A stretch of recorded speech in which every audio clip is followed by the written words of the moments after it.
Spoštovane, spoštovani, spet je napočil čas za športni pogled iz športnega uredništva Dela. Z menoj je danes Miha Šilnovec, moje ime je Siniša Uroševič. Pogovarjala se bova o koncu sezone v smučarskih skokih. Na vrsti je le še tradicionalno zadnja postaja zime v naši planici. Za nami pa so vsa velika tekmovanja že, torej predvsem olimpijske igre in nazadnje tudi svetovno prvenstvo v poletih, odkoder se je Miha ravno vrnil z Češke v Harachovu. Bila je taka precej nenavadna tekma, ampak tega smo že v Harachovu vajeni. Tam se zelo pogosto ponavljajo težave z vetrom. Kako je tokrat, torej 2 dni brez tekme, sobota in nedelja, obveljavili so petkovi rezultati. Kakšni so bili odmevi na samem prizorišču? Ja, v Harachovu takšne spremembe vremena res niso nič novega. Že leta 2002 na njihovem prejšnjem svetovnem prvenstvu so lahko izpeljali samo 2 seriji od 4. Takrat je zmagal Sven Hannawald, tudi tokrat Nemec na vrhu, Severin Freund. Neverjetno, kako se je čez noč spremenilo vreme. Četrtek, petek, lepo sončno vreme, 15 stopinj. Zjutraj v soboto dež, sneg, veter, močan veter in ravno zaradi tega vetra so potem tudi bili prisiljeni odpovedati 3. in 4. serijo in še moštveno tekmo.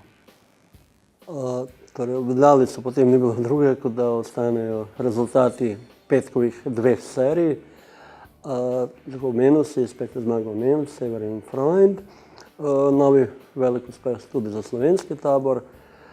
Peter Prevc očitno nadaljuje bero kolajn na velikih tekmovanjih, torej po nordijskem svetovnem prvenstvu lani in olimpijskih igrah letos.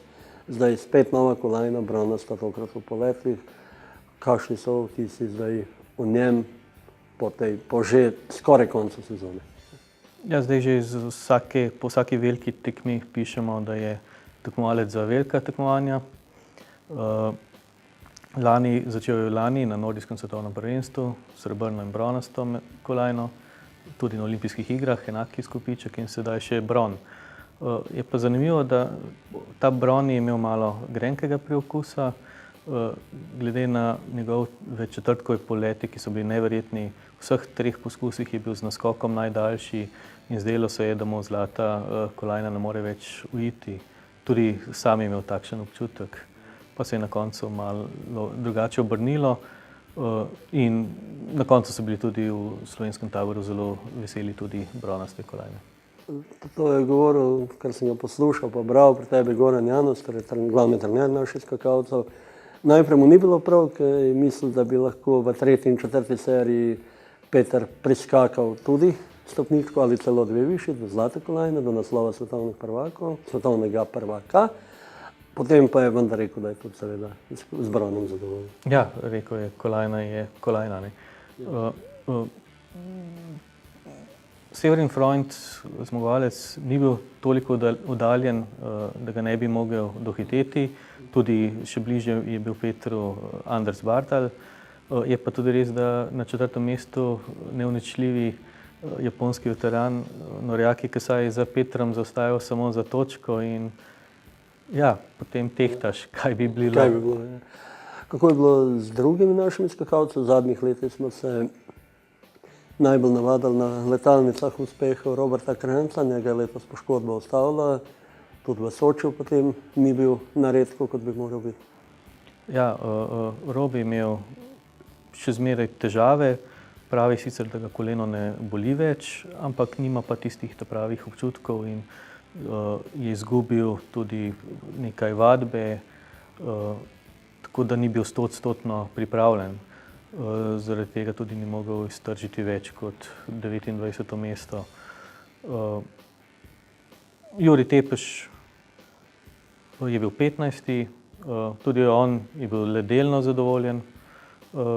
Preostala naša, ki sta se uvrstila na tekmo, Tomaž Naglič in Jernej Damjan, sta ostala zunaj 30-terice. Tudi oba sta že dokazala, da sta sposobna več. Zmagal je torej Severin Freund. kar malo potisnil v stran Kamila Stoha, očitno najboljšega skakalca zime, zaradi katerega je seveda tudi z bližnje poljske soseščine prišlo v Harrachov, tako kot vedno, veliko navijačev. Kje je Stoh trenutno? Stoh je bil peti. Bil blizu. Zanimivo je, da prvih 5 skakalcev v skupnem seštevku svetovnega pokala je bilo tudi na prvih 5 mestih, sicer malo pomešani, na svetovnem prvenstvu v poletih.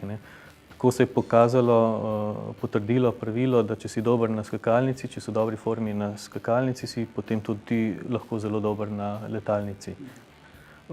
Stoh je zraven, velikega kristalnega globusa mu verjetno ne more več nihče vzeti. Pred nami je torej še zadnje dejanje sezone, planica, pač vedno znova neprimerljiv športni praznik v naši državi. Predvsem pa tokrat pa majčkeno drugačen kot prejšnja leta, tokrat pa ne na letalnici, ampak na stari skakalnici. Kakšne so pričakovanja tvoje pri planici? Jaz verjamem, da bodo slovenski skakalci, ki se bodo predstavili v polni zasedbi s 13 možmi, ker imajo tudi pravico do nacionalnega paketa. Verjamem, da se bodo zelo dobro odrezali tudi pred svojimi navijači, ki jim dajo zmeraj dodatna krila. Prireditelji so imeli danes novinarsko konferenco, pričakujejo, da bo tudi veliko gledalcev. Pričakujejo celo toliko, kolikor jih je bilo ponavadi na letalnici. Ob letalnici približno 50,000 bi bili. Zdaj bi bili malo manjše zmogljivosti, manj prostora za ogled tekme. Kljub temu pravijo, zagotavljajo, da ne bo nič manjše, da bo možno v soboto, ko pričakuje največji naval, da bo prostora za več kot 20,000 gledalcev. Za 20,000, ne. Za več kot 20,000 gledalcev. Pričakovanja slovenskih reprezentantov, zdaj Peter Prevc po eni strani ne more več do kristalnega globusa, po drugi pa mogoče lahko bolj sproščeno skače. Teoretično bi še lahko, v praksi pa bolj malo verjetno. Ja, lahko sproščeno skače. Videlo se je, da je zraven v spredju med najboljšimi, v Harrachovu je bil tretji. Verjamem, da se lahko poteguje za najvišja mesta tudi v planici. Še toliko bolj, ker to skakalnico dobro pozna, na tej veliko so vodili naši skakalci in to bo njihova velika prednost. Še za konec, kaj pomeni popotnica te sezone, očitno spet zelo uspešne za večino slovenskih skakalcev, dobro, jasno, najbolj za Prevca. Kaj pomeni za naslednjo sezono, spet novi veliki cilj, pa svetovno prvenstvo v klasičnem smučanju, prihodnje leto na Švedskem. Ja, to je odlična popotnica, na tem se da seveda graditi naprej. Se pa pričakuje kar manjša revolucija v tekmovalnih dresih. Ravno na finalu svetovnega pokala bodo izbrani skakalci iz vsake države po eden, bodo preskušali te osnutke novih dresov, ki naj bi bili obloženi po obramah, po rokah. Poleg tega naj bi imeli na hrbtu tudi to motoristično želvo. S tem naj bi se povečala varnost za skakalce. Tako da to bi znalo v prihodnji sezoni spet malo premešati karte, tako kot smo videli na prvi dirki Formule 1, zdaj v Melbournu. Dobro, to je bil naš športni pogled tokrat. Lep pozdrav do prihodnjega tedna. Hvala.